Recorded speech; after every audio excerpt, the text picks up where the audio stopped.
England గడ్డపై England మీద ఇటీవల టెస్ట్ సిరీస్లో అదరగొట్టిన యువ భారత్ సొంత గడ్డపై మళ్లీ చేతులెత్తేసింది. దక్షిణాఫ్రికాతో జరిగిన తొలి టెస్ట్ మ్యాచ్లో 124 రన్స్ ఛేదించలేక 93 పరుగులకే పరిమితమైంది. దీంతో మరోసారి విమర్శల పాలవుతోంది. దాదాపు 15 ఏళ్ల తర్వాత సౌత్ ఆఫ్రికా భారత్లో ఒక టెస్ట్ మ్యాచ్ ఓడించడం గమనార్హం.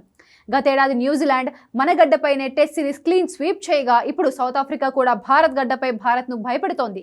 ఇక్కడ విపరీత టర్న్ బౌన్స్ అవుతూ వచ్చిన ఈడెన్ గార్డెన్స్ పిచ్ పై మన స్పిన్నర్ల కంటే సౌత్ ఆఫ్రికా స్పిన్నర్లు మెరుగ్గా రాణించారని చెప్పొచ్చు. ఏ ఒక్క బ్యాటర్ కూడా వారిని తట్టుకొని ఎక్కువసేపు నిలబడలేదు. ఈ క్రమంలో భారత మాజీ బ్యాటర్ 3వ స్థానంలో సుదీర్ఘకాలం అడ్డుగోడలా నిలబడిన పుజారా కీలక వ్యాఖ్యలు చేశాడు. భారత బ్యాటర్ల వైఫల్యంపై స్పందించారు.